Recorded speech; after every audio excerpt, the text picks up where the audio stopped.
আসসালামু আলাইকুম আরহামতুল্লাহি ওবরাকাতু। তো বন্ধুরা, 2026 সালের পুইনান বিশ্ব ইজতেমা পশ্চিমবঙ্গের হুগলিতে অনুষ্ঠিত হতে চলেছে 2, 3, 4 জানুয়ারি, যেখানে দেশ বিদেশ থেকে তাবলিগ জামাতের লাখো মুসল্লি ও আলেম ওলামা বিশেষত ব্যক্তিরা আসছেন। স্থান পশ্চিমবঙ্গের হুগলি জেলার পুইনান, কলকাতা থেকে যেটা প্রায় 40 কিমি দূরে। তো বন্ধুরা, আজকে আমরা চলে এসেছি বিশ্ব ইজতেমা ময়দানে। তো আমরা রওনা দিয়ে দিয়েছি বিশ্ব ইজতেমা ময়দানের জন্য। তো আলহামদুলিল্লাহ আমরা পৌঁছে গেছি বিশ্ব ইজতেমা ময়দানে। তো দেখতেই পাচ্ছেন যে এখানে হাজার হাজার মানুষের, এখানে প্রচুর হাজার হাজার মানুষ, আর এখানে প্রচুর গাড়ি দাঁড়িয়ে আছে, কেননা বিভিন্ন জায়গা থেকে মানুষজন এসছেন। অনেকে সকালে আসছেন, আবার অনেকে বিকালে আসেন, আবার অনেকে আসেন রাত্রে। এখানে পরিবেশটা এবং রাস্তাগুলো খুবই পরিষ্কার। এবং কালকে এসেছিল পরিবহন মন্ত্রী স্নেহাশিস চক্রবর্তী, কারণ এখানে কীভাবে কী ঠিকঠাক আছে কি না সেটা দেখার জন্য। তো বন্ধুরা, এগুলো হচ্ছে ক্যান্টিন। তো বন্ধুরা, এখানকার যে মসজিদ আছে, মসজিদ অনেক ভর্তি হয়ে গেছে। এই জন্যেই যাতে সব মানুষরা যেন ভালোভাবে থাকতে হয়, তার জন্যই ক্যান্টিনগুলো করা হয়েছে।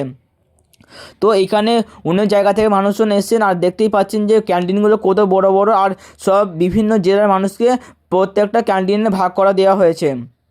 আর দেখতেই পাচ্ছেন যে যাতে গাড়িগুলো কোনো অসুবিধা যাতে না হয়, তার জন্য রাস্তাটাও ভালোভাবে করে দিচ্ছে। আর ক্যান্টিনগুলো দেখতে পাচ্ছেন যে কত বড় করে করা হয়েছে। তো এখানে একটা বাজার বসে রাত্রিরে, তো ওইটাও দেখাবো। তো দেখতেই পাচ্ছেন যে এখনও মিস্ত্রিরা কাজ করে যাচ্ছে।